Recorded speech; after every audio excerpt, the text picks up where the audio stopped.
चलिए, तो शुरुआत हमने की थी कहाँ से? स्टेटमेंट क्या होता है ये हमने देखा था, किस तरीके के सेंटेंस को स्टेटमेंट कहा जाएगा। फिर स्टेटमेंट का ट्रूथ वैल्यू हमने देखा। फिर हमने एक स्टेटमेंट को दूसरे स्टेटमेंट को ज्वाइन करने के लिए हमारे पास लॉजिकल कनेक्टिव्स थे, ठीक है। उन कनेक्टिव्स को हमने इंट्रोड्यूस किया और कंपाउंड स्टेटमेंट बन गया। तो चार तरीके के कंपाउंड स्टेटमेंट हमने देखे: conjunction, disjunction, implication, double implication, और एक ऑपरेटर था नेगेशन, जो स्टेटमेंट को नेगेटिव बना देता है, ठीक है। हाँ, फिर उसके बाद हमने क्या किया? ट्रूथ वैल्यू फाइंड आउट किया। किसका? कंपाउंड स्टेटमेंट का, with the help of truth table, ठीक है। हाँ, अब आगे हमारे पास आएगा स्टेटमेंट पैटर्न। स्टेटमेंट पैटर्न किसको कहा जाता है? देखिए, कंपाउंड स्टेटमेंट और स्टेटमेंट पैटर्न में क्या फर्क होता है? तो जो स्टेटमेंट पैटर्न होता है, इसमें नंबर ऑफ स्टेटमेंट जो होते हैं, number of statement. Compound statement में क्या होता है? दो स्टेटमेंट होते हैं, एक लॉजिकल कनेक्टिव होता है, तो बन गया कंपाउंड स्टेटमेंट। स्टेटमेंट पैटर्न में क्या होगा? आपके पास दो से ज्यादा स्टेटमेंट हो सकते हैं और एक से ज्यादा लॉजिकल कनेक्टिव हो सकता है। अब ऐसे सिचुएशन में अगर आपको स्टेटमेंट पैटर्न का ट्रूथ वैल्यू निकालना है तो सवाल पैदा होता है कि उसका ट्रूथ वैल्यू कैसे निकालेंगे, ठीक है। हमने P एंड Q, P और Q, P implies Q, P if and only Q, इनके ट्रूथ टेबल देखे, ठीक है। लेकिन अगर मेरे पास दो से ज्यादा स्टेटमेंट्स है और एक से ज्यादा लॉजिकल कनेक्टिव है, तो फिर मैं उसका ट्रूथ वैल्यू कैसे फाइंड आउट करूंगा? तो उसके लिए क्या करना है, ये आज हमें सीखना है। पहली बात, जैसे एक्सरसाइज 1.2, अच्छा 1.2 चल रहा है, एक ही एक्सरसाइज हुआ हमारा। हाँ, तो स्टेटमेंट पैटर्न एक्सरसाइज 1.2, मैं क्वेश्चन से आपको समझा दूंगा कि हमें इसके अंदर क्या करना है। तो पहला क्वेश्चन है, पहले के अंदर का पहला क्या दिया हुआ है? P implies Q and Q implies P, ठीक है। अभी देखिए, इसके पहले हमने एक क्वेश्चन सॉल्व किया था जिसके अंदर हमें P और Q के ट्रूथ वैल्यूज दे रखे थे, ठीक है। P और Q के ट्रूथ वैल्यूज हमें दिए थे, उसके हेल्प से हम इसका ट्रूथ वैल्यू बता सकते हैं। लेकिन अब उन्होंने क्या किया है, हमारे सामने एक स्टेटमेंट पैटर्न दे रखा है बस। अब इसको हम लोग स्टेटमेंट पैटर्न कहेंगे। इसके अंदर कितने स्टेटमेंट दिखाई दे रहे हैं? हाँ बेटा, बातें हो रही है, ओ बेटा लक्ष्य देना, आस्था बंद करो। कितनी स्टेटमेंट दिले त्याच्यात? P आणि Q दोन स्टेटमेंट आहे, पण रिपीटेशन झालेले ना। और लॉजिकल कनेक्टिव्स कितने आए हैं? 1 2 3। और P और Q के ट्रूथ वैल्यूज दिए हैं क्या? P ट्रू है, Q फॉल्स है, ऐसा कुछ दिया है क्या? नहीं दिया है। तो अगर मैं आपसे पूछता हूँ कि अब इसको कंपाउंड स्टेटमेंट नहीं कहेंगे, क्योंकि अभी थोड़ा सा ऊपर चला गया कंपाउंड स्टेटमेंट। दो से ज़्यादा स्टेटमेंट है और एक से ज़्यादा लॉजिकल कनेक्टिव है, तो बड़ा बन गया, तो उसको स्टेटमेंट पैटर्न कह दिया हमने। बड़ा है तो स्टेटमेंट पैटर्न है। अब सवाल ये है कि how to find truth value of this statement pattern. हमें तो P और Q को ट्रूथ वैल्यू नहीं पता, तो होगा क्या? दो स्टेटमेंट्स है तो उनकी चार पॉसिबिलिटीज बनती हैं, या तो दोनों ट्रू होंगे, या फिर एक ट्रू दूसरा फॉल्स, या फिर पहला फॉल्स दूसरा ट्रू, या दोनों फॉल्स। ये चार पॉसिबिलिटीज हमें पता है। तो चारों पॉसिबिलिटी को समझ के इस स्टेटमेंट पैटर्न के ट्रूथ वैल्यूज क्या क्या आ सकते हैं, सारी पॉसिबिलिटीज हमें बतानी पड़ेगी। करते क्या? नहीं कर, नहीं नहीं नहीं कर। एक फैन बंद कर, फैन बंद कर, शाबाश। फैन बंद कर, कर सगळे बटन बंद कर। हां झालं, नको लाईट राहू दे असं, पण मला राहू दे लाईट राहू दे, बंद कर लाईट, बंद कर दिसतं याच्यामध्ये, ठीक आहे। मी काय सांगितलं, मुझे इस स्टेटमेंट पैटर्न का ट्रूथ वैल्यू निकालना है। क्या कोई मेरे पास पर्टिकुलर वैल्यू है? इसके पहले लास्ट क्वेश्चन हमने सॉल्व किया था, उसके अंदर क्या दिया था? P ट्रू है, Q ट्रू है, R फॉल्स है, S फॉल्स है। तो कितना भी बड़ा स्टेटमेंट दे दो, आप उसको रखकर कैलकुलेट करके उसका ट्रूथ वैल्यू बता देते थे, सही है। अभी अगर मुझे इसका ट्रूथ वैल्यू बताना है तो कई सारी पॉसिबिलिटीज बनेगी कि नहीं? ट्रू या फॉल्स होगा पूरे स्टेटमेंट पैटर्न। ट्रू या फॉल्स हो सकता है। पूरा स्टेटमेंट पैटर्न ट्रू या फॉल्स होगा, लेकिन जो अंदर उसके सिंपल स्टेटमेंट से पी एंड क्यू उनकी अलग अलग पॉसिबिलिटीज है, तो उसके हिसाब से क्या हो सकता है हर एक सिचुएशन में वो हमें फाइंड आउट करना है, ठीक है। और जब आप स्टेटमेंट पैटर्न का ट्रूथ वैल्यू निकालते हो, ट्रूथ वैल्यू तो दो ही होगी, या तो ट्रू होगा या फॉल्स होगा। ये पूरा स्टेटमेंट पैटर्न या तो ट्रू होगा या फॉल्स होगा, लेकिन जो अलग अलग कंडीशन है, सिचुएशन है, उसमें उसका वैल्यू क्या आएगा ये समझना जरूरी है। तो उसके लिए हमें जरूरी होता है ट्रूथ टेबल ड्रॉ करना, जैसे हमने कंपाउंड स्टेटमेंट के लिए किए थे उसी तरीके से। लेकिन क्योंकि ये स्टेटमेंट पैटर्न है, यहाँ पर बहुत सारे स्टेटमेंट्स आएंगे, बहुत सारे लॉजिकल कनेक्टिव्स आएंगे, तो फिर ट्रूथ टेबल निकालने के लिए क्या तरीका हो सकता है, कितने रोज आएंगे, कितने कॉलम्स आएंगे, ये हम लोग कैसे डिसाइड करेंगे, ये हमें सोचना पड़ेगा। तो देखिए नंबर ऑफ स्टेटमेंट्स कितने होते हैं टोटल, यहाँ पर दो ही दिखाई दे रहे हैं, रिपीट हुए हैं उसका छोड़ दो। डिफरेंट स्टेटमेंट कितने हैं, दो ही है। तो number of rose truth table निकालते समय नंबर ऑफ रोज कितने आएंगे ये कैसा तय होगा, तो इस वाले फॉर्मूले से तय होगा 2n, वेयर n क्या रिप्रेजेंट कर रहा है, number of statements. Number of statements मुझे बताइए इस स्टेटमेंट पैटर्न में कितने स्टेटमेंट्स है, पी एंड क्यू, दो ही स्टेटमेंट्स है, तो 2:2 कितने आएगा, 4 नंबर ऑफ रोज हो गए। आपको कंपाउंड स्टेटमेंट में भी पता ही है, ट्रूथ टेबल जब निकालते हैं अगर दो ही स्टेटमेंट है तो 1 2 3 4 बनते हैं, लेकिन अगर स्टेटमेंट्स 3 आते हैं तो नंबर ऑफ रोज कितने बनते हैं, 2:3 मतलब 8। जैसे मैंने बताया था ना, पी क्यू आर आएगा तो true true true true true false true false true, ऐसी कितनी पॉसिबिलिटी बनती है, 8 बनती है ना। तो बस दो ही तरीके के क्वेश्चन आएंगे आपको, या तो स्टेटमेंट्स 2 होंगे दिए हुए, या फिर डिफरेंट स्टेटमेंट होंगे 3, ठीक है, या तो 2 स्टेटमेंट्स हो गया 3 स्टेटमेंट्स होंगे, और लॉजिकल कनेक्टिव्स जितने भी हो सकते हैं। अब नंबर ऑफ मुझे ट्रूथ टेबल निकालना है, उसके लिए नंबर ऑफ रोज मैं कैसे फाइंड आउट करूंगा, 2:n से।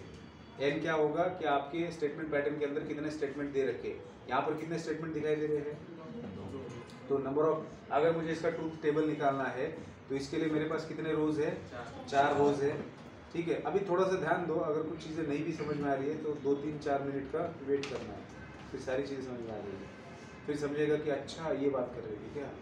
तो ये वाला फीलिंग 5 मिनट बाद आने वाला है, अभी मायूस मत होना, ठीक है। चेहरे दिखाई दे रहे हैं, आपको लग रहा है शुरुआत ही बेकार हो रही है ना, तो ऐसा कुछ नहीं है। कभी कभी शुरुआत स्लो होती है, लेकिन फिर कभी कभी सूर्य कुमार यादव आके सही कर देता है, तो अभी आएगा, यादव आएगा। देखो ये जो मी बोललो ना की तर संपवायचं, तुम्ही तुमचं वर्जन नका चालू करू। तो ये 2:n फॉर्मूला किसके लिए है, आप बेटा नंबर ऑफ रोज के लिए है, हाँ नंबर ऑफ रोज के लिए। अब number of columns, number of columns के लिए क्या करना है, नंबर ऑफ कॉलम्स के लिए फॉर्मूला है m+n। अब ये n क्या था, नंबर ऑफ स्टेटमेंट, तो m क्या है, number of logical connectives. Logical connectives कितने कनेक्टिव्स है इसके अंदर, 1 2 3, 1 2 3 है, 3 लॉजिकल कनेक्टिव है, तो 3 लॉजिकल कनेक्टिव्स, और स्टेटमेंट कितने हैं, 2, तो 3 + 2 क्या हो गया, 5 हो गया। एक बार आप इसके अंदर मतलब इसका प्रैक्टिस हो जाए तो ये भी करने की जरूरत नहीं है कि कॉलम्स और रोज कितने आएंगे, ठीक है। हाँ तो कॉलम 5 आएंगे ट्रूथ टेबल में, और रोज कितनी आएंगी हमारी, नंबर ऑफ रोज कितनी आएंगी, 4 आएंगी, ये हमने निकाला है। चलिए अब अगर मुझे इसका ट्रूथ वैल्यू निकालना है तो मुझे ट्रूथ टेबल ड्रॉ करना है, तो मैं क्या करूंगा, मेरे पास कितने स्टेटमेंट है बेटा, 2 स्टेटमेंट है, तो पी एंड क्यू ले लिया, ठीक है। अब आपके बेसिक पता है पी एंड क्यू की पॉसिबिलिटीज क्या होता है, ट्रू ट्रू होता है, ट्रू फॉल्स फॉल्स, ठीक है, इतना तो हमें पता है। अब अगला जो कॉलम आएगा वो क्या आएगा, देखिए हमें इस पूरे का वैल्यू निकालना है, तो हम सबसे पहले लेंगे P × Q वाला कॉलम, ठीक है। P × Q का वैल्यू मुझे निकालना है, फिर एक बार P × Q का मुझे ट्रूथ वैल्यू मिल जाएगा ये अलग अलग सिचुएशन के अंदर, तो मैं P × Q का किसके साथ कनेक्टिविटी है, Q के साथ में, एंड से जोड़ा गया, तो नेक्स्ट कॉलम में आपके पास क्या आएगा, P × Q एंड Q, तो इसका ट्रूथ वैल्यू क्या क्या आ सकता है इन सभी पॉसिबिलिटीज में, वो वाला कॉलम बन गया। फिर P इंप्लाइज Q को एंड के साथ, एंड से जोड़ा गया Q के साथ में, उसका वाला कॉलम आ गया। अब ये इतना पूरा आ चुका है हमारे पास, इसको किसके साथ जोड़ा गया है? P के साथ में। कैसे? इंप्लीकेशन से, तो वो पूरा आएगा P implies Q and Q implies P। तो लास्ट कॉलम में आपका जो पूरा स्टेटमेंट पैटर्न है उसकी जो भी पॉसिबल ट्रूथ वैल्यूज हो सकती है वो आएगी अलग अलग सिचुएशन में। ठीक है। हाँ, तो अब आप देखिए यहाँ पर ये जो टेबल बन रहा है वो किस तरीके से बन रहा है। बताइए कितने रोज दिखाई दे रहे हैं आपको इसके अंदर? 4 दिखाई दे रहे हैं। हाँ, तो ये वाला नहीं धरेगा, ये लिक्विड इसको देंगे क्या? हाँ, कितने रोज है? 4। और कॉलम्स कितने हैं? 5। कॉलम्स 1 2 3 4, 4 कॉलम 5 है। 5 बोले क्या? बघा इधर नंबर ऑफ कॉलम्स, मतलब आप समझ में आ रहा है मैं किसकी बात कर रहा हूँ। ये जो मैंने अभी टेबल बनाया है, मेरा टारगेट क्या था बेटा? मेरा टारगेट था इस स्टेटमेंट पैटर्न का ट्रूथ वैल्यू निकालना। लेकिन क्योंकि P और Q की कोई स्पेसिफिक ट्रूथ वैल्यू नहीं दी है, तो उसकी जो भी पॉसिबिलिटी बनती है उस सभी, जैसे दोनों स्टेटमेंट ट्रू है तो उस सिचुएशन में ये पूरा स्टेटमेंट पैटर्न क्या रहेगा वो आपको यहाँ पर दिखाई देगा। अगर पहला ट्रू है और दूसरा फॉल्स है तो इस सिचुएशन में इस स्टेटमेंट पैटर्न का वैल्यू, ट्रूथ वैल्यू ट्रू आएगा या फॉल्स आएगा वो आपको यहाँ पर नजर आएगा। लेकिन सीधा यहाँ पर कैसे पहुंचे? अब जैसे अब अभी आप ऊपर आए ना, तो सीधा आए के ऊपर एक एक स्टेप चढ़ के आए ना, तो अगर मुझे यहाँ तक पहुंचना है इतने बड़े स्टेटमेंट पैटर्न के ट्रूथ वैल्यू तक, तो मुझे तोड़ तोड़ के मतलब उसको डिवाइड करके करना पड़ेगा। पहले मैंने इसका ट्रूथ वैल्यू निकाला, फिर इसको इसके साथ में जोड़ा, फिर दोनों को साथ में लिया। देखो बात समझिए, मेरे पास सबसे पहला बेसिक सिचुएशन है कि दोनों स्टेटमेंट्स क्या क्या हो सकते हैं। दोनों ट्रू हो सकते हैं, एक ट्रू दूसरा फॉल्स, पहला फॉल्स दूसरा ट्रू और फॉल्स फॉल्स। अब इस सिचुएशन में ये क्या क्या क्रिएट करेगा ट्रूथ वैल्यू, ये आपने पहले फाइंड आउट कर लिया। फिर इसको इसके साथ में जोड़ने के बाद ये क्या क्या बनेगा, फिर इसको इसके साथ में जोड़ने के बाद फाइनली क्या है। आ रही बात समझ में? अब ये ट्रूथ ये टेबल में करने के लिए क्यों बढ़िया है, आप इसको ऐसे भी कर सकते हो विदाउट टेबल, कि पहला situation case 1 P and Q both are true, डाल दो इसके अंदर और देख लो क्या आता है, वो वही आप यहाँ पर लिखने वाले हो। लेकिन टेबल के अंदर क्या होता है, आसान होता है काम करना, करते का नाही करते का? टार्गेट काय आहे आपलं? स्टेटमेंट पॅटर्नची ट्रूथ व्हॅल्यू फाइंड आउट करणं हे आपलं टार्गेट आहे, बरोबर आहे। मग स्टेटमेंट पॅटर्न भदाड एवढं मोठं दिलेले, बरोबर है। तो उस स्टेटमेंट पैटर्न की ट्रूथ वैल्यू तो पहुंचने के लिए क्या करना पड़ेगा, उस स्टेटमेंट पैटर्न में आपको क्या करना पड़ेगा, छोटे छोटे जो कंपाउंड स्टेटमेंट्स है उनको लेना पड़ेगा ना। पहले आपने इसको लिया, इसका ट्रूथ वैल्यू आएगा तभी आप आगे बढ़ पाएंगे। आता कसं पढ़ायचं आगे बघा। तो P एंड Q के आपके पास ये पॉसिबिलिटीज है, तो बताइए P इंप्लाइज Q क्या होता है। अब P का वैल्यू ये लेना है, Q का वैल्यू ये, तो उसके लिए क्या आएगा, P इंप्लाइज T क्या आएगा, ट्रू होता है। T इंप्लाइज F क्या होता है, F होता है। F इंप्लाइज T क्या होता है, ट्रू, और ये क्या होता है, ट्रू। अब मुझे अगर फोर्थ कॉलम की ट्रूथ वैल्यू निकालनी है तो उसके लिए मेरा पहला स्टेटमेंट का ट्रूथ वैल्यू क्या है, उसकी पॉसिबिलिटीज ये है, और दूसरा स्टेटमेंट क्या है, उसकी पॉसिबिलिटीज ये है। तो अगर मुझे P implies Q and Q निकालना है तो पहला वाला मेरा ये है, मैं लिखूंगा इसका ट्रूथ वैल्यू क्या है, T and T। T and T ये पहले ये बाद में है, एंड में तो कोई फर्क नहीं पड़ता कि कौन पहले कौन बाद में, लेकिन यहाँ पर पड़ सकता है, ठीक है। अब देखिए तो P implies Q and Q कैसे फाइंड आउट किया जाएगा, T and T, F and F, T and T, F and T and F।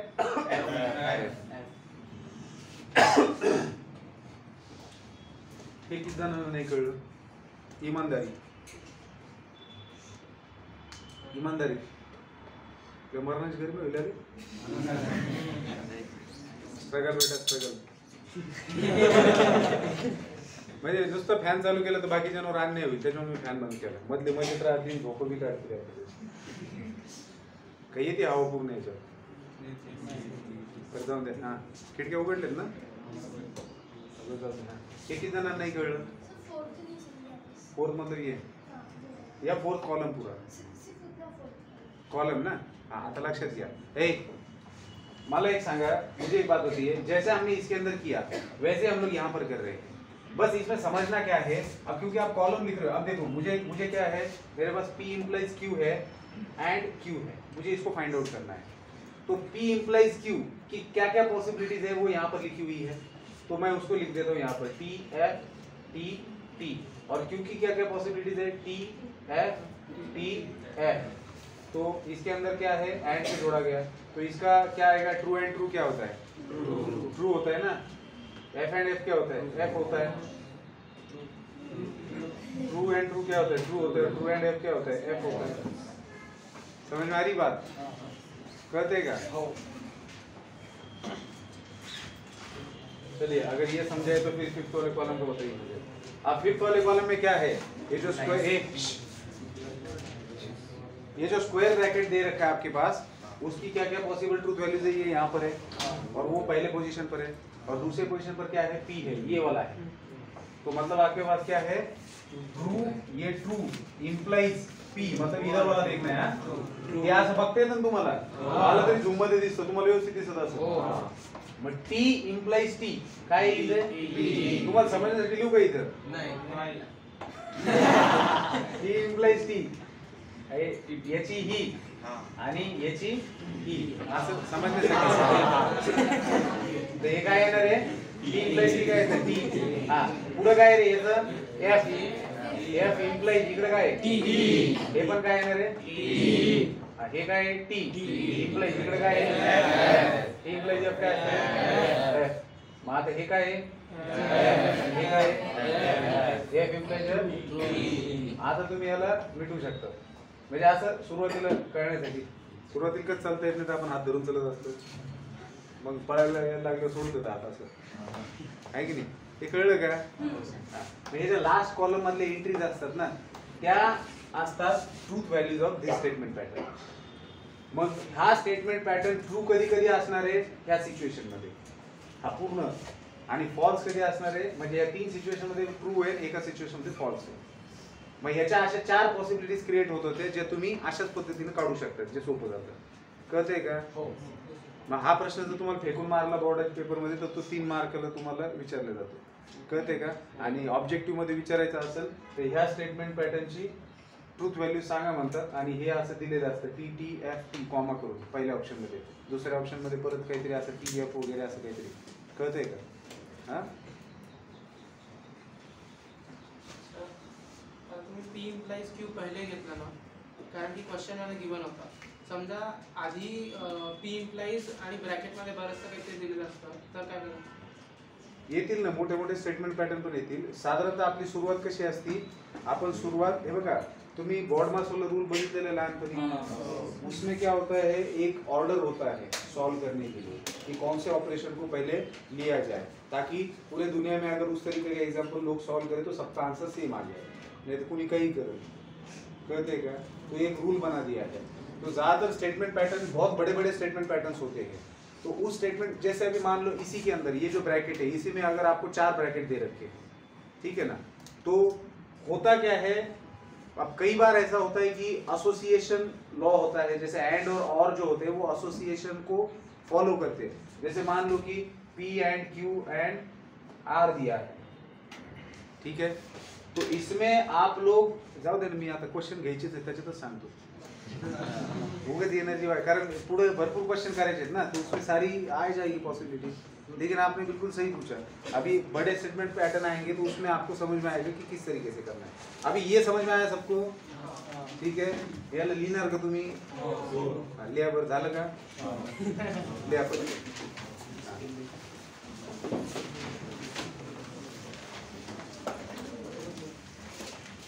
बरं आणखी एक गोष्ट लक्षात घ्या. हा 2 मिनिटं माझ्याकडे बघा.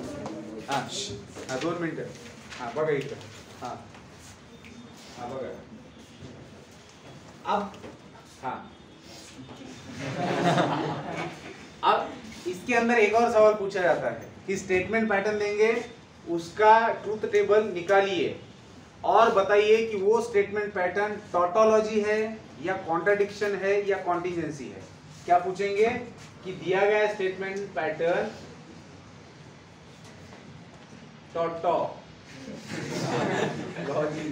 TATULOGY है, टाउटोलॉजी, ठीक है, टॉटोलॉजी है या कॉन्ट्राडिक्शन है या कंटिंजेंसी है। ये नाम बड़े वाहियात दिख रहे हैं लेकिन आसान, मतलब समझ इसका मतलब होते हैं। आपका जो स्टेटमेंट पैटर्न है उसके लास्ट कॉलम में, मतलब जो पूरा स्टेटमेंट पैटर्न का जो ट्रूथ वैल्यू आता है वो लास्ट कॉलम अगर पूरा का पूरा ट्रू हो, मतलब सारी एंट्रीज उसके अंदर की true true true true true true हो। देखो मिनिमम कितना होगा 4, मैक्सिमम कितने होंगे 8। अगर 3 स्टेटमेंट दिए, 3 से ज्यादा देंगे नहीं, 3 से ज्यादा देंगे क्या, क्योंकि फिर वो 2⁴ 16 एंट्रीज आएगी उसके अंदर रोज, तो उतना देते नहीं है, 3 तक ही सीमित है। तो अगर सारी एंट्रीज ट्रू आती है तो उस स्टेटमेंट पैटर्न को कहा गया है टॉटोलॉजी। मतलब वो स्टेटमेंट पैटर्न ट्रू ही आएगा irrespective of truth value of simple statements. उसके अंदर जो सिंपल स्टेटमेंट है उनका ट्रूथ वैल्यू कुछ भी हो, उसके रिस्पेक्टिव पूरा स्टेटमेंट पैटर्न हमेशा ट्रू ही आना है। आ रही बात समझ में? अब इस वाले केस में क्या हुआ है, कुछ सिचुएशन में ट्रू है, कुछ में फॉल्स है ना। हाँ, तो अगर सारे ट्रू आते हैं तो उस स्टेटमेंट पैटर्न को क्या कहेंगे, टॉटोलॉजी।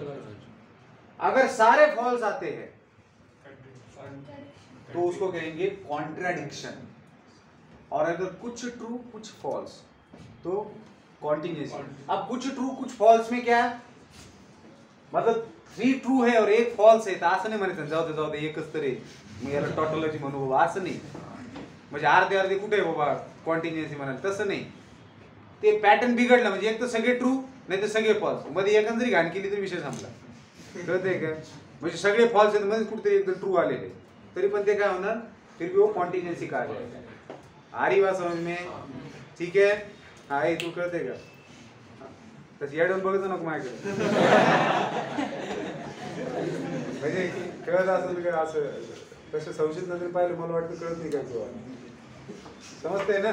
ही तर गोष्ट सोपी आहे, म्हणजे याच्यातच ऍड ऑन केल्यासारखे डेटा पॅक ऍड ऑन करतो नाही आपण, तसे नहीं, म्हणजे हेच महत्वाचं आहे। एक बार ये कर लिया कि यहाँ पर देख के बताना है कि ये टोटोलॉजी है या कॉन्ट्रडिक्शन है या कॉन्टिजेंसी है, इसमें कुछ और है क्या? नहीं, आंसर लिया।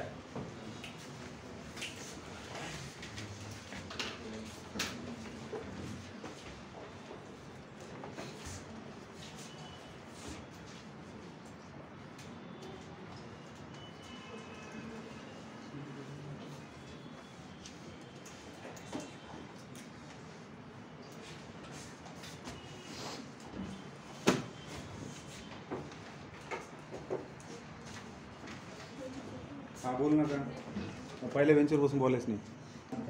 हाँ बेटा, अब ये जो स्टेटमेंट पैटर्न दिया है इसके अंदर निगेशन भी आ चुका है, और निगेशन को भी लॉजिकल कनेक्टिव कंसिडर करना है ताकि आपको नंबर ऑफ कॉलम्स का पता चल जाए।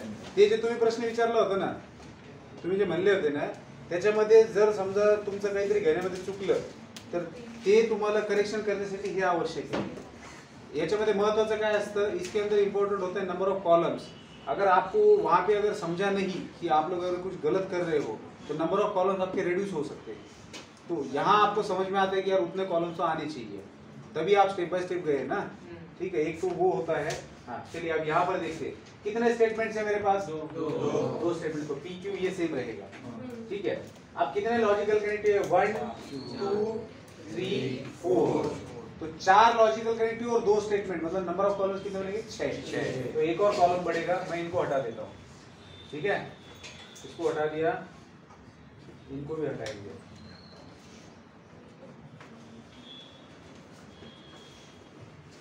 हाँ चला, आता तुम्ही आता जे तुम्ही विचारलं होतं, आता मला लक्षात, मला सांगा, तुम्हाला माहिती है कि तुम्हाला जर हे पूर्ण स्टेटमेंट पैटर्न का अगर आपको ट्रूथ वैल्यू निकालना है अलग अलग सिचुएशन में, तो आपको ये निकालना पड़ेगा और ये निकालना पड़ेगा, और लास्ट कॉलम में ये दोनों इकट्ठे आएंगे। लेकिन ये निकालने से पहले आपको जरूरी नहीं लगता कि निगेशन ऑफ क्यू की पॉसिबिलिटीज आपके हाथ में हो। समझ आ रही बात? सीधा आप पी एंड निगेशन क्यू लिख सकते हो क्या? बगैर निगेशन क्यू निकाले आप पी एंड निगेशन क्यू नहीं लिख पाएंगे। तो सबसे पहले में आप क्या करेंगे, थर्ड कॉलम किसका बनेगा, निगेशन क्यू का, सिर्फ निगेशन क्यू का। अब जैसे निगेशन क्यू आपके हाथ में आ जाएगा तो फिर आप लिख सकते हो पी एंड निगेशन क्यू। तो निगेशन क्यू क्या आएगा, जो भी क्यू है उसके ऑपोजिट आता है। क्यू ट्रू है तो निगेशन क्यू क्या होता है, फॉल्स। ये फॉल्स है तो ये ट्रू, ये ट्रू है तो ये फॉल्स, और ये फॉल्स है तो ये ट्रू। अब P एंड निगेशन क्यू, ठीक है, P एंड निगेशन क्यू आपने लिख दिया। अब यहाँ पर क्या आएगा, सीधा सीधा आएगा P इंप्लाइज क्यू, क्योंकि P भी मौजूद है और Q भी मौजूद है, तो P इंप्लाइज क्यू आएगा। नेक्स्ट आपका कॉलम 5th वाला, और आगे 6th वाला कॉलम क्या बनेगा, हाँ पूरा P and negation Q if and only if P implies Q, ये आएगा आपका अगला कॉलम, ठीक है। हाँ अब चलिए, अब P एंड निगेशन क्यों करना है, देखो एंड है तो कोई भी पहले कंसीडर करो, कोई फर्क नहीं पड़ता। तो P एंड निगेशन क्यों, यहाँ पर निगेशन क्यों है और यहाँ पर P है, तो T and F, T and T, F and F, F and P, ये हो गया P एंड निगेशन क्यू। अब बात करेंगे P इंप्लाइज क्यू की। अब P इंप्लाइज क्यू मतलब वही हमारा जो basic column, basic truth table आता है, P implies C, P implies F, F implies C, सही है। चलिए अब लास्ट कॉलम की बात करते हैं। ये वाला आपके पास मौजूद है, ये वाला भी मौजूद है, दोनों का इसको और इसको जोड़ा गया है इफ एंड ओनली इफ से। तो F if and only if T क्या आएगा, F आएगा, क्योंकि ट्रू कब होता है, जब दोनों ट्रू हो या दोनों फॉल्स हो। उसी सिचुएशन में ट्रू होता है, बाकी सिचुएशन में फॉल्स होता है। तो F if and only if T आएगा F, T if and only if F आएगा F, F if and only तो ये क्या हो गया, ये स्टेटमेंट पैटर्न बन गया कॉन्ट्रडिक्शन, ठीक है। तो entries in last column, all the entries in last column are false and therefore the given statement pattern is a contradiction, ठीक है। हाँ चलिए लिख लीजिए, जिनका हो चुका है उनको अगला देता हूँ, वो लोग अगला करिए। एक क्वेश्चन कंपलसरी आता है इसके ऊपर बोर्ड्स के अंदर,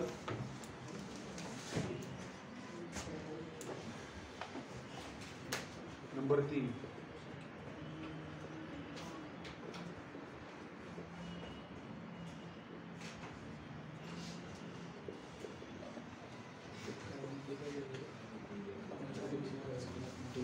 तुम्हाला माहित झालं का रे, काय नाही झालं, माहित झालं का तुम्हाला, झालं का नाही, झाले का नाही सर, ते काय लिहिलेलं आहे ते कॉन्ट्रडिक्शनच्या खालचं, कॉन्टिन्यूअस CONTINGNCY,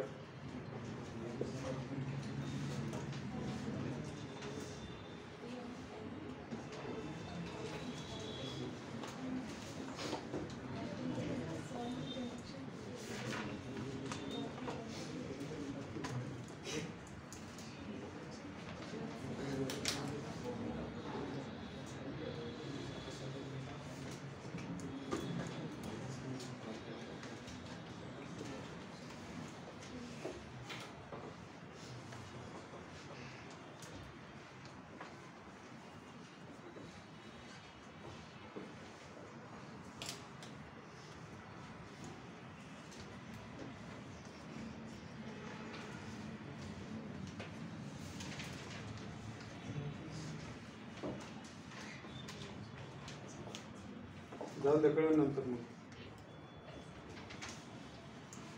आता नसून कळलं तर काय दिसून कळलं।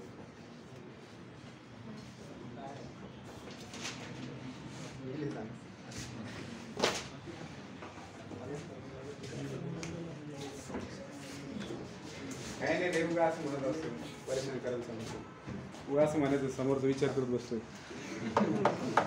त्रास होतो त्याला। हे तुम्ही खूप बोलताय रे,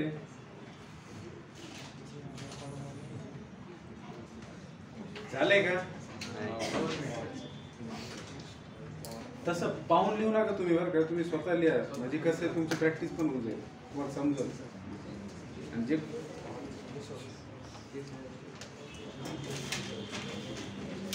अटेंडन्स चालू आहे का पाठीमागं, जाते ना अटेंडन्स,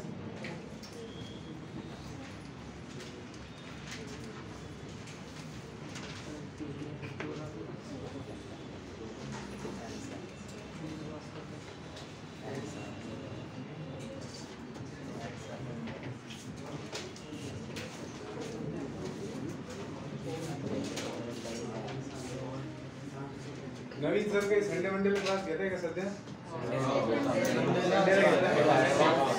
किती वाजता? 10:30 ते 12. 10:30 ते 12. मग त्याच्या पहिले आपण घेऊन टाकू. येणार असेल नंतर कसं नाही मग पूर्ण दिवस चालले ते 10:30 क्लास लवकर तरी उठतात तुम्ही समजा. थर्सडेला माझा क्लास नाही राहणार म्हणजे परवाच्या दिवशी. ठीक आहे, थर्सडेला क्लास नाही राहणार, ग्रुपवर टाकून देईल आणि थर्सडेचा जो क्लास आहे तो मी संडेला घेऊन टाकू. ठीक आहे. हां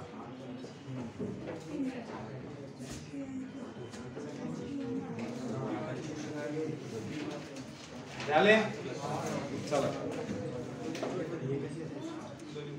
चालू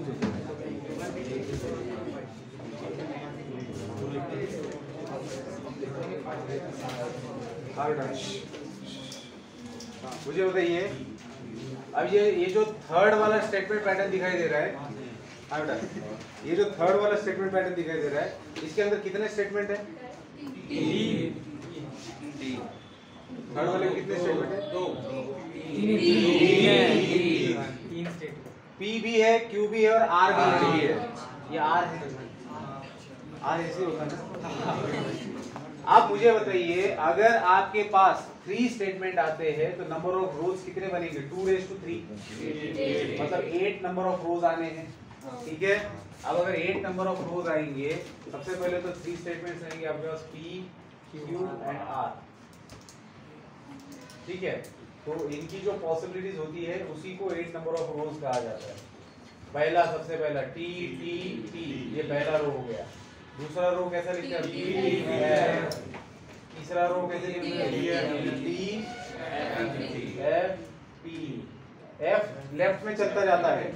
ठीक है, अब यहाँ पर अगर और लेफ्ट में जाएगा एफ और बाद में जाएगा डी. तो ये 4 पॉसिबिलिटीज होगी. जैसे टी से स्टार्ट करके लास्ट का टी हटाकर एफ को पीछे पीछे ले जाना है, वैसे ही अब क्या करना है? एफ लेना है, फिर राइट हैंड साइड से लेफ्ट हैंड तक आपको एफ को हटा के टी को करते जाना है. हाँ, तो अब क्या होगा? नेक्स्ट में टी एफ टी और सबसे लास्ट में एफ.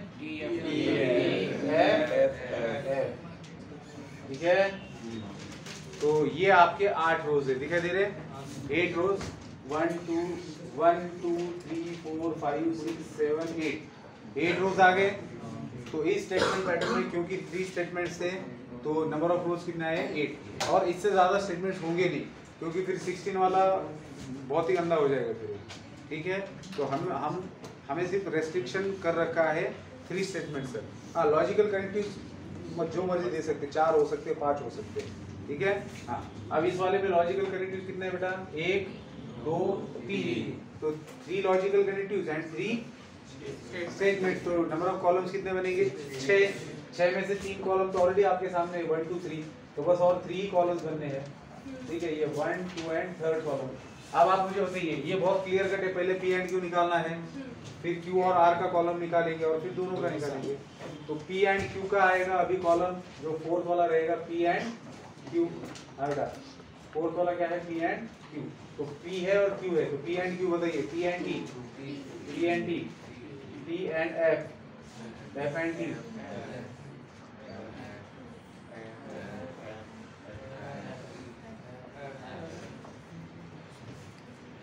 नेक्स्ट कॉलम क्यू और आर का. फिफ्थ कॉलम क्यू और आर. चलिए, ये क्यू है, ये आर है और इनके बीच में और है.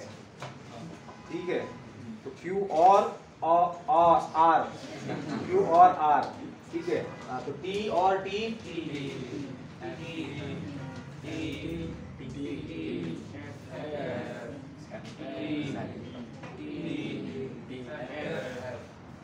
लास्ट कॉलम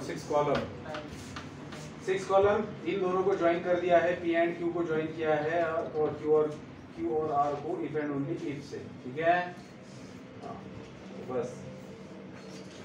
चलिए बताइए अब ये आप ये आएंगे पिक्चर के अंदर, इन दोनों को इफ एंड ओनली से जोड़ा है तो दोनों ट्रू तो ट्रू, दोनों फॉल्स तो भी ट्रू, बाकी सिचुएशन में फॉल्स।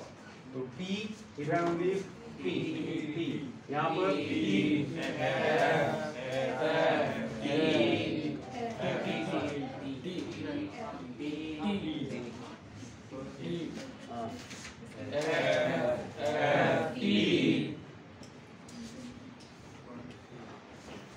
ठीक है, आएगा तीसरा वाले संग। ये क्या है, किस तरीके का स्टेटमेंट पैटर्न है ये? कंटीन्यूअसी। हाँ, कोई भी ऑर्डर में लिख सकते हैं ना, पॉसिबिलिटीज PQR कोई भी ऑर्डर नहीं लिखी, लेकिन फिर उसमें वो ज़्यादा दिमाग लगाना पड़ेगा ना, कौन सी बच गई है करके। ये ऑर्डर इसलिए मैंने बताया है क्योंकि इसमें सारी पॉसिबिलिटी आती है, ऐसा नहीं कि आप कोई पॉसिबिलिटी को रिपीट कर रहे हो, वो भी हो सकता है ना, तो वो ना हो करके ऑर्डर ध्यान में रखना जरूरी है। और ये आसान है ना लिखना, इससे आसान तरीका है। और कैसे? पहले कॉलम P में TT और फिर ऐसा था सेकंड वाले में TT आता। हाँ, मतलब पहले 4 पूरे T लिखोगे आप, बाद के 4 पूरे F, फिर उसके बाद में 2T 2F 2T 2F 2T 2F, और लास्ट वाले में TF। ये भी सही है, ऊपर नीचे होगा लेकिन ठीक है, ये वही वाला है, प्रोबेबिलिटी से आता है ये, उसमें भी HH वाला होता है ना। हाँ, वो भी सही है तरीका, समजलं तुम्हाला? ह्याच्यापेक्षा सोपं आहे तो। हाँ, कसं लिहिणार आहे? पहिले 4 कॉलम, पहिले 4 T, नंतरचे 4 F, परत TT FF, TT FF, और फिर ऑल्टरनेट TF, है ना? देखो चेक करो सेम है कि नहीं। TTT आ रहा है, TTF आ रहा है, TFT आ रहा है। हाँ, अब ये जो हमारा FTT है वो कहीं नीचे चला गया होगा, ये यहाँ पर। अब FFF कहाँ पर है? ना नीचे, फिर FFT है, फिर FF, ये सबसे लास्ट में चला गया वाला T है। हाँ, बरोबर आले पण? मला त्रास होतो मग ही पद्धत पण सोपी आहे। हा, तुम्हाला जे आवडेल त्या पद्धतीने करतो, ठीक आहे?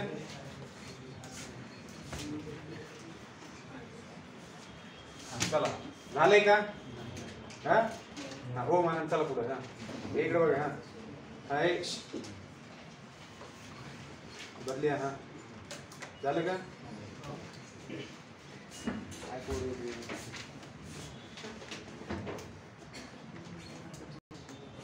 हाँ, चला आता मला एकदा याच्याकडे बघा आणि कोणाविषयी तुम्हाला कॉन्फिडेंस वाटत नाही तेव्हा आपण सॉल्व करूया। इसको देख के सबके बारे में कॉन्फिडेंस आ रहा है अभी आपको? नहीं, अभी देखा ही कहाँ? अभी देखते ना। हाँ, ये देखो फोर्थ वाला, अगर ये स्टेटमेंट पैटर्न का ट्रूथ वैल्यू निकालना है तो जरा इसके ऊपर गौर फरमाइए। कितने स्टेटमेंट है इसके अंदर? 3 स्टेटमेंट है। लॉजिकल कनेक्टिव कितने हैं? 1 2 3। अब आप मुझे बताइए सबसे पहला कॉलम किसका लेंगे आप? Q एंड R का लेंगे। Q एंड R का रहेगा आपका पहला कॉलम। पहला मतलब थर्ड कॉलम, थर्ड मतलब फोर्थ कॉलम। अरे फिर 3 स्टेटमेंट है ना इसमें, तो फोर्थ कॉलम आएगा ना। हाँ, तो फोर्थ कॉलम क्या आएगा? Q and R। फिर फिफ्थ कॉलम में इसका निगेशन आएगा, फिर 6 कॉलम में ये पूरा आएगा, कर देगा।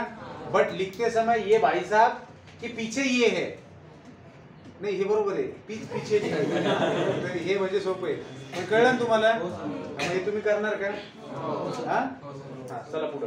आता याच्याकडे बघा किती स्टेटमेंट आहेत? 2च, P आणि Q 2च आहेत, बरोबर आहे? 1 2 3 4 5, 5 आणि 2 7, 7 कॉलम। आता मला सांगा याच्या सगळ्यात पहिला कॉलम कोणता घेणार? हा घेऊ शकतात ना, P। निगेशन P अकेला ले सकते हो। अब इसके अंदर निगेशन P ले लो, फिर निगेशन Q ले लो, निगेशन Q ले लो, ठीक है? निगेशन P ले लिया, निगेशन Q ले लिया, फिर उसके बाद ले सकते हो P और निगेशन Q, क्योंकि इस ब्रैकेट का कॉलम लिखने के लिए आपको निगेशन Q का वैल्यू पता होना चाहिए। जैसे ये लिख दिया फिर इसको लिखेंगे और सबसे लास्ट में पूरा आएगा। सही है? स्टार्टिंग में PQ लेने हैं ना, स्टार्टिंग में निगेशन P एंड P और Q तो लेना ही है, वो तो लेना ही पड़ेगा, बगैर उसके कैसे जमेगा। हाँ,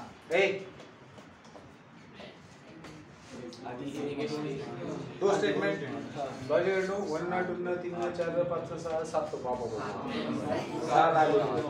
ठीक आहे. हा निगेशन पी निगेशन क्यू दोन्हीची गरज आहे. पहिले 4 कॉलम कसे राहतील P Q negation P negation Q. बरोबर. हा ब्रॅकेट सेपरेट आहे.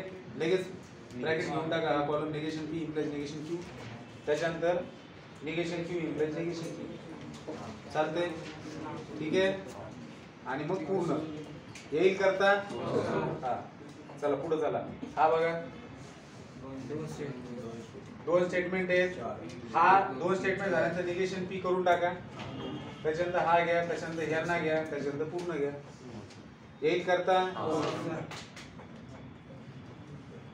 3 स्टेटमेंट आहेत. 1 2 3 4 5 5 वाले 5 और 3 8 कॉलम है. सबसे देखो अब ये लेंगे आप Q इम्प्लाइज आर. ठीक है. फिर आप इसको लेंगे. फिर इसके बाद P एंड Q को लेंगे. फिर इसको लेंगे और फिर सबको साथ लेंगे. कळते. थोडंफार मागे पुढे झालं तर चालते. म्हणजे असं काही नाही की एखादं निगेशन तुम्ही एखाद्या स्टेटमेंट नंतरही काढू शकता. ते प्रॅक्टिसचा भाग आहे. एकदा प्रॅक्टिस झाल्यानंतर कळून जातं तुम्हाला काय करायचं काय नाही. मग आता तुम्हाला हे करता येतील का? करता येतील. मग पहिल्या क्वेश्चन मध्ये काय होतं एक्सरसाइज 1.2 च्या की तुम्हाला फक्त काय करायचं होतं ट्रूथ टेबल ड्रॉ करायचे होते ज्याच्या मार्फत तुम्हाला त्या स्टेटमेंट पॅटर्नची ट्रूथ व्हॅल्यू काय काय येऊ शकते ते कळून जाते. आता पुढचा प्रश्न मी वाचतो मला सांगा त्याच्यात काही फरक आहे का?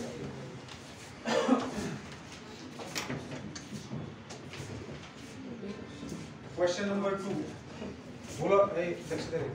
क्या है देखो मैं पढ़ रहा हूँ. Using truth tables prove the logical equivalence. Prove the following logical equivalence. क्या बोला उन्होंने? यूजिंग ट्रूथ टेबल का यूज करके नीचे दिया गया लॉजिकल इक्विवेलेंस प्रूव कीजिए. अब ये क्वेश्चन स्टेट बोर्ड वाला है. प्योर स्टेट बोर्ड का क्वेश्चन है. ठीक है. लॉजिकल इक्विवेलेंस प्रूव करना इसका मतलब क्या होता है वो समझते हैं. सबसे पहले तो मैं क्वेश्चन लिखता हूँ. क्वेश्चन नंबर 2 का फर्स्ट आपको लॉजिकल इक्विवेलेंस प्रूव करना है. मतलब negation P and Q implies P और Q एंड निगेशन P. अब ये एक स्टेटमेंट है मतलब कंपाउंड स्टेटमेंट है या फिर स्टेटमेंट पैटर्न को जो भी कहना कहो. अब यहाँ पर क्योंकि दो ही लोग हैं तो कंपाउंड स्टेटमेंट बोल सकते हैं और इसको कहो स्टेटमेंट पैटर्न है. तो ये दोनों लॉजिकली इक्विवेलेंट है. ये आपको प्रूव करना है यूजिंग ट्रूथ टेबल. सबसे पहले मतलब समझते हैं कि दो स्टेटमेंट का लॉजिकल इक्विवेलेंस का मतलब क्या होता है. अगर मैं कहता हूं कि ये कंपाउंड स्टेटमेंट और ये स्टेटमेंट पैटर्न दोनों लॉजिकली इक्विवेलेंट है तो इसका मतलब क्या हुआ. इसका मतलब हुआ कि P और Q के अलग अलग सिचुएशन में ये जो वैल्यूज दे रहा है वही सेम वैल्यूज ये भी दे रहा है. मतलब इसको अगर ट्रूथ टेबल की माध्यम से मुझे लॉजिकल इक्विवेलेंस का मतलब समझ में आ रहा है कि अगर दो स्टेटमेंट पैटर्न्स दिए हैं और अगर कहा जाता है कि the given two statement patterns are logically equivalent, उसका मतलब क्या हर सिचुएशन में इनका ट्रूथ वैल्यू मैच कर रहा है आपस में. फॉर एग्जांपल इसका आपने ट्रूथ टेबल के अंदर कॉलम लिखा, इसका भी आपने लिखा. अब दोनों को आप कंपेयर करेंगे. अगर यहाँ T आ रहा है तो यहाँ पे भी T आना चाहिए. इसके अंदर F आ रहा है तो यहाँ पर भी F आना चाहिए. यहाँ जो आ रहा है वही यहाँ आना चाहिए. तब जाके कह सकते हैं की वो पूरा का पूरा स्टेटमेंट पॅटर्न दोनों भी क्या है लॉजिकली इक्विवेलेंट आहे. आपल्याकडे इक्वल नसतं बिना लॉजिकच्या मॅथ मध्ये दोन गोष्टी इक्वल आहे म्हणत नाही का आपण. म्हणतो की नाही. इक्वल म्हणजे काय ॲज इट इज असणं. ॲज इट इज असलं इक्वल म्हणतो की नाही. तो तसं दोन स्टेटमेंट पैटर्न्स लॉजिकली इक्विवेलेंट कब कहा जाता है जब उनके ट्रूथ वैल्यूज प्रत्येक सिचुएशन में हर सिचुएशन में एज इट इज सेम हो मैच हो. आ रही बात समझ में. हाँ. और अगर दो स्टेटमेंट पैटर्न लॉजिकली इक्विवेलेंट होते हैं तो उनके बीच में ये 3 साइन दिए जाते हैं. आ रही बात समझ में. 3 इक्वल 3 हॉरिजॉन्टल लाइंस मतलब क्या logically equivalent between the given two statement. अब उन्होंने ये आपसे कहा है आणखी काही जणांच्या लक्षात नाही आलं बरं का. अब सस्पेंस और खुलेगा आगे. अब देखो क्या कहा है उन्होंने. ये आपको प्रूव करना है बाय यूजिंग ट्रूथ टेबल कि ये दोनों लॉजिकली इक्विवेलेंट है. हो तरी म्हणत झाले माणूस इथं आरडतोय बरोबर. हो म्हणायला पाहिजे की निवळ बसले बसले हो म्हणाल काय होते. हा हो हो बस आपण योग्य तिथेच म्हणायला पाहिजे. चला तर मग ट्रूथ टेबल पाहिजे. अच्छा इथं दोघंच जण आहेत. मिठू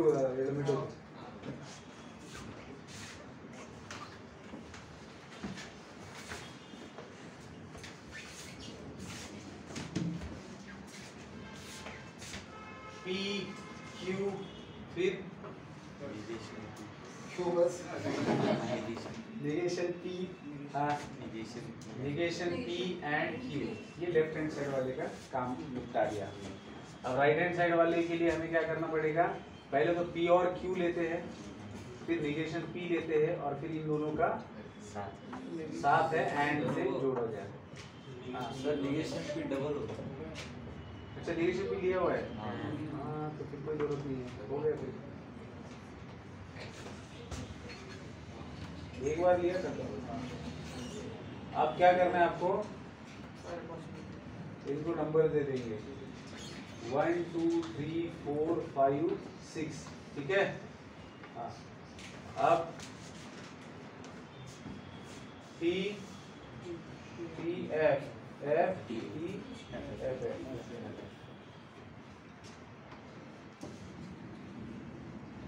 हो गया।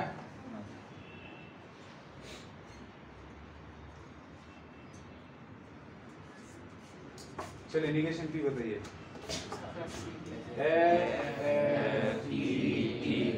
ये निगेशन P को जोड़ा गया है एंड से Q के साथ में, मतलब ये दोनों निगेशन P एंड Q। तो देखिए यहाँ पर P and F, F and F, P and T, P and P Q को जोड़ा गया और से, P और Q, P और T, P और F, F और T, F और F। अब P और Q एंड निगेशन P, मतलब यहाँ पर और यहाँ पर देखना इन दोनों को किससे जोड़ा गया है, एंड से। ये P और Q है और ये निगेशन P है, इन दोनों का एंड से जोड़ा है, तो इसको और इसको देखना है। ये F and T, F and T, F and T, P and T, अरे मैं चक्री P एंड F। और ब्लड शुगर कभी लगेगा। हाँ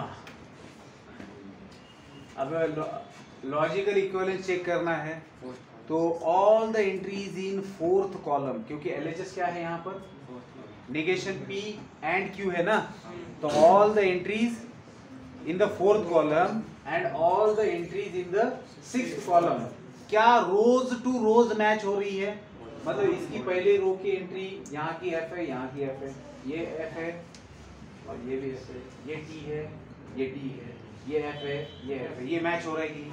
अब ऐसे नहीं बोलना कि ये F आपने ऐसे निकाला और ये ऐसा है वो वाला नहीं है ना, तो बिल्कुल ये जैसा है यहाँ पर बिल्कुल एज इट इज है, तो क्या कहेंगे हम लोग कि ये लॉजिकल इक्विवेलेंस प्रूव हो गया बाय यूजिंग ट्रूथ टेबल। तो जब बोर्ड में पूछा जाता है तो कंक्लूजन में लिखना है from the entries in column 4 and column 6 we can conclude that we can conclude this. ठीक है, आई बात समझ में। मग आता याच्यामध्ये काही नवीन केलं का रे, असं नवीन नाही म्हणायला पाहिजे, पण असं केलं काही आपण न्यू केलं काही कुछ नया किया है हमने इसके अंदर, कुछ नया किया हमने, कुछ भी नया नहीं इसके अंदर, हमने बस ट्रूथ टेबल ही निकाला। बस यहाँ पर क्या करना है कि आपको लॉजिकल इक्विवेलेंस प्रूव करना है, तो दो अलग अलग स्टेटमेंट पैटर्न्स है, उनको एक ही ट्रूथ टेबल में ड्रॉ करना है, जैसे अभी मैंने यहाँ पर किया, और देखना है कि एंट्रीज मैच हो रही कि नहीं। और क्योंकि उन्होंने प्रूव करने के लिए बोला है लॉजिकल इक्विवेलेंस, तो एंट्रीज मैच होनी चाहिए, नाही तर आपली नाही झाली तर म्हणणार का, व्हेरीफाय करायचं आहे ना, व्हायलाच पाहिजे, नाही झाली समजून कुठेतरी चूक केलेली। ठीक आहे, हा बेटा एवढं खतरनाक बॉल येतो डायरेक्ट टर्न होऊन, डायरेक्शन चेंज केली अरे तू, हा आम लक्षात मध्ये हाच तशा पद्धतीने बसणार होता।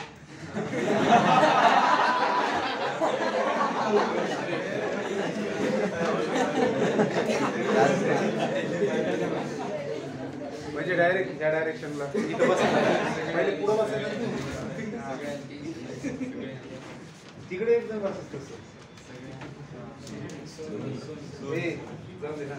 10 क्वेश्चन दिलेले आहेत क्वेश्चन नंबर 2 मध्ये, बुक आहे तुमच्याकडे, 10 क्वेश्चन्स आहेत, सगळ्यामध्ये लॉजिकल इक्विवेलेंस प्रूव्ह करायचं आहे। या सगळ्यांच्या माध्यमातून तुमची ट्रूथ टेबल ड्रॉ करण्याची प्रॅक्टिस जबरदस्त होईल। मरुस तर विसरणार नाही. कळतंय का? म्हणजे एवढे दिलेले खर्चून भरून दिलेले. हा ठीक आहे, हे पण आहेत ना, बरोबर आहे. आता जाऊया क्वेश्चन नंबर 3 वरती. हा हे मोबाईलवर काय करत?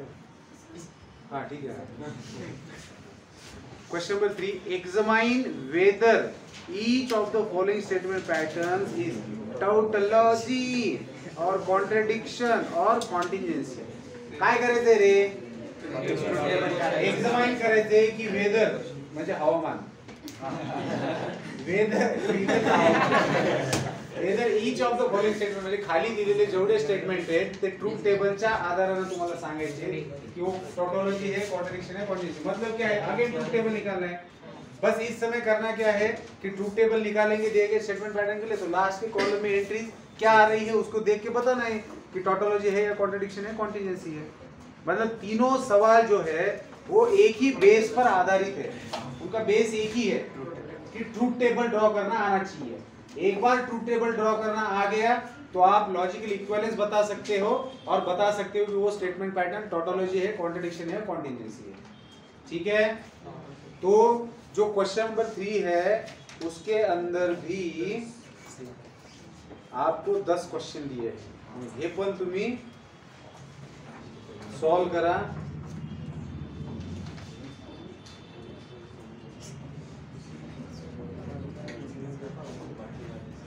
सगळे सेम पद्धतीचे येऊन जाते तुम्हाला. बघताय का तुम्ही?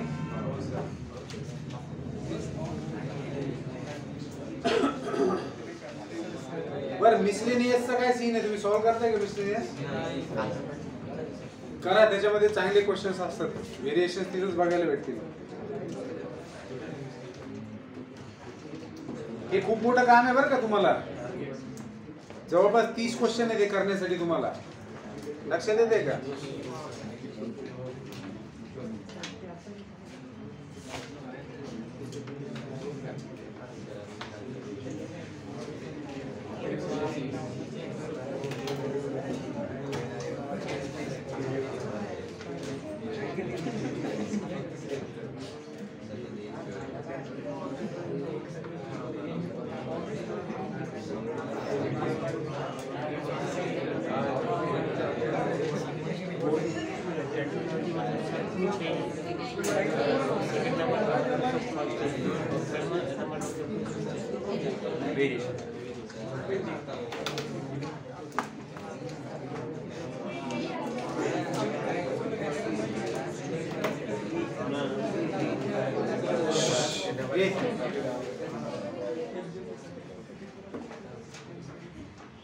हा एक्सरसाइज सोबतच मिसलेनियस एक्सरसाइज मध्ये पण क्वेश्चन पहा. मी मुद्दाम एक क्वेश्चन तुम्हाला नाही सांगत आहे, मला पाहायचं उद्याच्या कोण येऊन विचारते की हा कसा करायचा आहे. मिसलेनियस मध्ये एक क्वेश्चन असा आहे की जो तुम्हाला सॉल्व करत असताना थोडा विचार करावा लागणार आहे आणि तुम्हाला तो येणार नाहीये, तर तुम्ही मला येऊन विचारलं पाहिजे उद्याच्याला. बघू किती जण क्लासमध्ये तो क्वेश्चन विचारले. ठीक आहे, म्हणून तुम्हाला म्हणते मिसलेनियस मध्ये आहे का सांगून टाकू आताच? सांगू का आताच?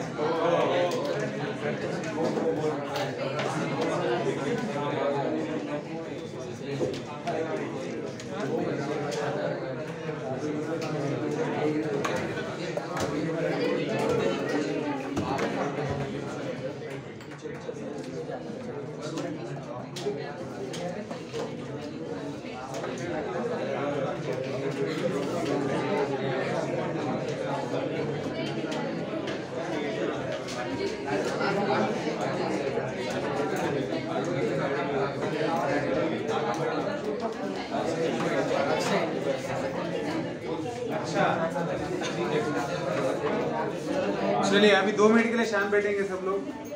तो एक्सरसाइज तुम्ही कसं बोलते एक्सरसाइज 1.2 आपण संपवली आहे. आपण आतापर्यंत काय शिकलो हे व्यवस्थित रिवाइज करा. स्टेटमेंट काय असतं, स्टेटमेंटची ट्रूथ व्हॅल्यू कशी फाइंड आउट करतात, दोन स्टेटमेंट एकमेकांना जोडले गेले लॉजिकल कनेक्टिव्ह न तर त्या कंपाऊंड स्टेटमेंटची ट्रूथ व्हॅल्यू कशी फाइंड आउट करायची.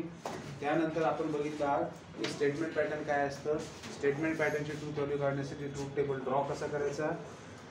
किती मोठा स्टेटमेंट पॅटर्न असू द्या तुम्ही त्याची ट्रूथ व्हॅल्यू सांगू शकता with the help of truth table. त्यानंतर तो दोन स्टेटमेंट पॅटर्न्स लॉजिकली इक्वलंट असणं हे ट्रूथ टेबलच्या माध्यमातून कसं सांगता येतं आणि दिलेला स्टेटमेंट पॅटर्न टॉटॉलॉजी कॉन्ट्रडिक्शन कॉन्टिन्युटी आहे का नाही हे कसं फाइंड करायचं. या सगळ्या गोष्टी आपण बघितल्या. उद्याच्याला येताना एक्सरसाइज के अंदर के सारे क्वेश्चंस कीजिए. दोनों एक्सरसाइज पूरे पहले तो हो चुकी है, दूसरी पूरी सॉल्व कीजिए. साथ में इन दो एक्सरसाइज के ऊपर डिपेंडेंट जितने भी क्वेश्चंस हैं मिसलेनियस के अंदर वो सारे सॉल्व कीजिए. ठीक है. कल की क्लास में हम अगला वाला पार्ट देखेंगे जो क्वांटिफायर्स वगैरह है उसका, वो भी इम्पोर्टेंट है. ठीक है. तो फिर कल मिलते हैं. ये फोर्थ वाला